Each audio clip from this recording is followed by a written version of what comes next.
নমস্কার বন্ধুরা, পূর্ণিমা ইজি কিচেনে সবাইকে স্বাগত জানাই। সন্ধেবেলায় চায়ের সাথে ভেজিটেবল চপ কার না খেতে ভালো লাগে, তাও আবার যদি হয় বাড়িতেই দোকানের মতো মুচমুচে, তাহলে তো সোনায় সোহাগা। তাই আজকে আমি দেখাবো কিভাবে বাড়িতে সম্পূর্ণ নিরামিষভাবে মুচমুচে ভেজিটেবল চপ বানাবো, যা দোকানের থেকে অনেক বেশি টেস্টি এবং হেলদি। এই চপ আমিষ নিরামিষ যে কোনো দিনেই বানিয়ে খাওয়া যায়। তাহলে চলুন দেখে নিই এই চপ আমরা কিভাবে বানাবো। চপ বানানোর জন্য এর যে মূল উপকরণ হলো ব্রেড ক্রাম্ব। এই ব্রেড ক্রাম্ব বানানোর জন্য আমি ব্রেড নিয়ে নিয়েছি। ব্রেডগুলোকে এভাবে টুকরো টুকরো করে আমি প্রথমে কেটে নিচ্ছি। আপনারা চাইলে এখানে টোস্ট বিস্কিটও ব্যবহার করতে পারেন, কিংবা যে আপনারা নর্মাল বিস্কিট খান সেই বিস্কিটের গুঁড়ো ব্যবহার করতে পারেন। এবার দেখুন সমস্ত ব্রেড আমি টুকরো টুকরো করে এভাবে কেটে নিয়েছি। কেটে এটা একটা জারে, মিক্সির একটা জারে আমি অল্প অল্প করে দিয়ে এগুলোকে গুঁড়ো করে নিচ্ছি।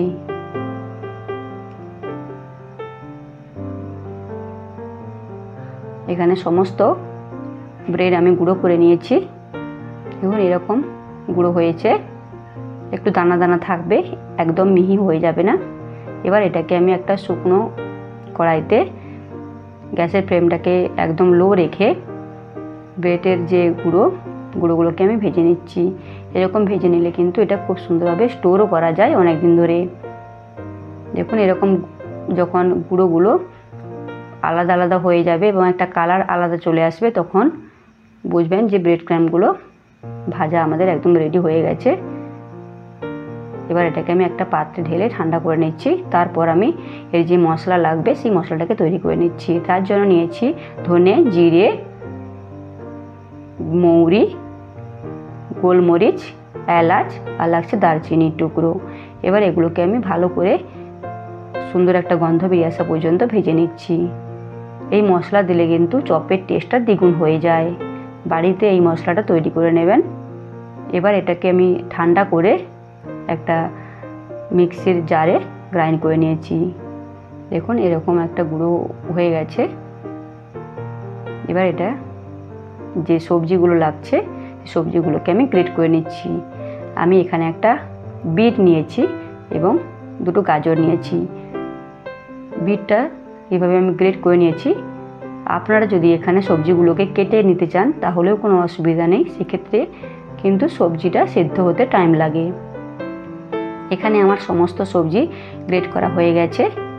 এগুলো সমস্তই কিন্তু বাড়ির সবজি, শীতকালের ফ্রেশ সবজি, খেতেও খুব ভালো লাগে এবং টেস্টিও খুব হয়। এবার এখানে আমি আলুগুলো সেদ্ধ করে ছাল ছাড়িয়ে নিয়েছি। এরপর আমি একটা কড়াইতে তেল দিয়ে যে চীনাবাদাম, সেই চীনাবাদামটা আমি ভেজে নিচ্ছি। চীনাবাদামগুলো ভাজার সময় কিন্তু গ্যাসের ফ্লেমটা অবশ্যই লো টু মিডিয়াম রাখবেন, না হলে কিন্তু ওপর থেকে কালার হয়ে গেলেও নিচে ভেতরে কাঁচা থাকবে এবং পুড়েও যেতে পারে। দেখুন চীনাবাদামগুলো আমার সমস্ত ভাজা হয়ে গেলে আমি একটা পাত্রে তুলে নিয়ে এরপর আমি ওই তেলেই শুকনো লঙ্কা এবং 5 ফোড়ন দিয়ে দিয়েছি। 5 ফোড়ন দেওয়ার পর আমি কাঁচা লঙ্কা দিয়ে দিয়েছি, কাঁচা লঙ্কার কুচি। আপনারা যে যেমন ঝাল খাবেন সেই হিসাবে দেবেন। কাঁচা লঙ্কাগুলো ভালো করে ভাজা হয়ে গেলে এর মধ্যে আমি দিয়ে দিচ্ছি আদার পেস্ট, আর সামান্য একটু হলুদ গুঁড়ো দিয়েছি, যাতে যে আদা দেওয়ার পর যে ছিটকাতে থাকে সেই ছিটকানোর ভাবটা অনেকটা কমে যায়। তারপর আদা ভালো করে ভাজা হয়ে গেলে এর মধ্যে আমি যে সবজি গ্রেট করে রেখেছিলাম সেই সমস্ত সবজি দিয়ে দিলাম। দেখুন বিট আর গাজর একসঙ্গে মিশিয়ে দিয়েছিলাম। বিটের যে কালার, তার জন্য গাজরের কালার কিন্তু ঢেকে গেছে। এবার আমি পরিমাণ মতো নুন দিয়ে সমস্ত মশলাকে আমি ভালো করে ফ্রাই করে নিচ্ছি। দেখুন এই সময় গ্যাসের ফ্লেমটা হাই করে দিয়ে, হাই টু মিডিয়ামে রাখবেন, রেখে এভাবে ঢাকনা দিয়ে 5-7 মিনিট পরে দেখুন এরকম একটা পেস্ট তৈরি হয়ে যাবে। এরকম পেস্ট হয়ে যাওয়ার পর আমি এর মধ্যে দিয়ে দিয়েছি আলুগুলোকে ছোটো ছোটো করে কেটে। এখানে আপনারা আলুটাকে গ্রেট করেও দিতে পারেন, তো আমি কুচিয়ে দিয়েছি। তার জন্য এভাবে খুন্তির সাহায্যে আমি প্রেস করে করে এভাবে এরকম একটা পেস্ট তৈরি করে নিয়েছি। এরপর এই পেস্টের মধ্যে আমি দিয়ে দিয়েছি চীনাবাদাম ভাজা, দিয়ে ভালো করে মিশিয়ে নিয়ে এর মধ্যে দিয়েছি পরিমাণ মতো চিনি, আর যে মশলা ছিল সেই মশলাটা দিয়েছি, আর দিয়েছি ফ্রেশ ধনেপাতা কুচি। এগুলো দিয়ে ভালো করে আমি মিশিয়ে নিয়ে কভার করে 1 মিনিটের জন্য রেখে দিচ্ছি, যাতে সমস্ত মশলার ফ্লেভার এবং ধনেপাতার ফ্লেভার এর যে চপের যে ব্যাটারটা সেই ব্যাটারের মধ্যে চলে আসে। দেখুন এরকম শুকনো শুকনো হয়ে যখন আসবে তখন কিন্তু একদম চপের পুর রেডি হয়ে যাবে। এবার এই পুরটাকে আমি একটা পাত্রে ঢেলে ঠান্ডা করার জন্য এভাবে একটা হাতার মাধ্যমে বিছিয়ে দিচ্ছি, যাতে খুব তাড়াতাড়ি ঠান্ডা হয়ে যায়। এরকম ভেজিটেবল চপ আপনারা বাড়িতে একবার হলেও ট্রাই করে দেখুন, খুবই ভালো খেতে লাগে।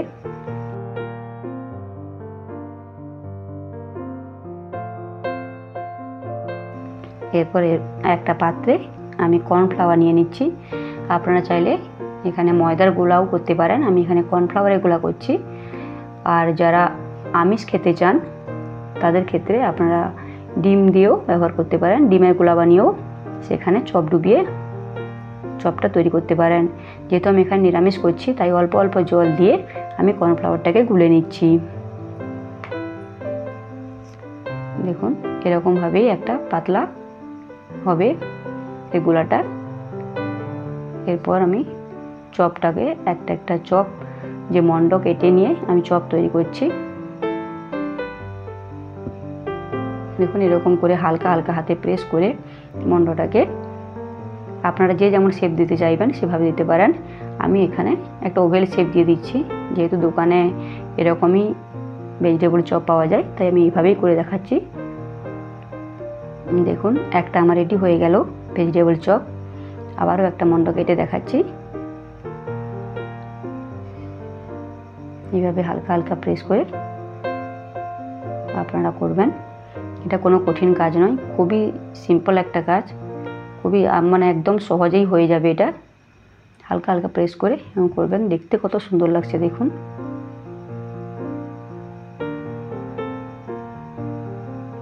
দেখতে যেমনই সুন্দর, খেতে তার চেয়েও বেশি সুন্দর।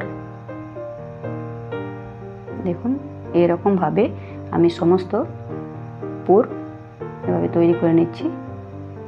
সমস্ত চপ আমার রেডি হয়ে গেছে। এরপর আমি একটা পাত্রে নিয়েছি শুকনো ময়দা, আর নিয়েছি আরেকটাতে নিয়েছি কর্নফ্লাওয়ারের গোলা। এবার শুকনো ময়দার যে গুঁড়ো সেই গুঁড়োতে আমি চপটাকে ডুবিয়ে তারপর আমি যে কর্নফ্লাওয়ারের গোলা বানিয়ে রেখেছি সেখানে ডুবিয়ে তারপর আমি ব্রেড ক্রামে দিয়ে দিয়েছি। ব্রেড ক্রামে দিয়ে এইভাবে একবার পুরো সম্পূর্ণভাবে লাগিয়ে তারপর আবার কর্নফ্লাওয়ারের গোলাতে ডুবিয়ে আবারও ব্রেড ক্রাম লাগিয়ে দিচ্ছি। আপনারা যদি সিঙ্গেল কোটিং করতে চান তাহলে সেক্ষেত্রে একবার কোট করেই তারপর রেখে দেবেন। দেখুন আমি ডবল কোটিং করে নিয়েছি। এভাবে আবারও একটা আমি করে দেখাচ্ছি। এভাবে সেম প্রসেসে ময়দাতে প্রথমে লাগিয়ে তারপর আমি কর্নফ্লাওয়ারে ডুবিয়ে তারপর আমি ব্রেড ক্রামে দিয়ে দিচ্ছি। এখানে আপনারা যারা এগ খাবেন, আমিষ খাবেন, সেক্ষেত্রে আপনারা ডিমের গোলা করেও সেখানে করতে পারেন। এইভাবে ব্রেড পুরো লাগিয়ে তারপর আবার কর্নফ্লাওয়ার লাগিয়ে সেম প্রসেসে আবারও ব্রেড ক্রাম লাগিয়ে তারপর চপটাকে আমি রেডি করে নিচ্ছি। এইভাবে আমি সমস্ত চপ রেডি করে নিয়েছি। এরপর আমি একটা কড়াইতে তেল গরম করতে বসেছিলাম। তেলটা মিডিয়াম গরম হয়ে গেলে তারপর এর মধ্যে আমি দিয়ে দিচ্ছি চপগুলো দিয়ে সঙ্গে সঙ্গে নাড়বেন না, এক সাইড হয়ে গেলে তারপর আস্তে আস্তে করে উল্টে পাল্টে এগুলোকে ভাজবেন। যেহেতু আমরা বাড়িতে বানাচ্ছি তার জন্য বেশি তেলে চপগুলো ভাজবো না, তাই ধীরে ধীরে বেশি না দিয়ে একসাথে অনেকগুলো না দিয়ে অল্প অল্প করে দিয়ে এইভাবে উল্টে পাল্টে লাল করে ভেজে নেবেন। দেখুন আমার সমস্ত চপ ভাজা হয়ে গেছে। এরকম মুচমুচে চপ আপনারা বাড়িতে একবার হলেও ট্রাই করে দেখুন, আশা করি আপনাদের খুবই ভালো লাগবে। আজকের রেসিপিটি যদি ভালো লেগে থাকে তাহলে আমার চ্যানেলটিকে প্রতিবারের মতো অনুরোধ করছি লাইক, শেয়ার এবং সাবস্ক্রাইব করে দেবেন এবং পাশে থাকা বেল আইকনটি প্রেস করে দেবেন নতুন নতুন ভিডিওর আপডেট পাওয়ার জন্য। আবারও চলে আসবো একটা নতুন রেসিপি নিয়ে। ভালো থাকবেন, সুস্থ থাকবেন। ধন্যবাদ সবাইকে। টাটা।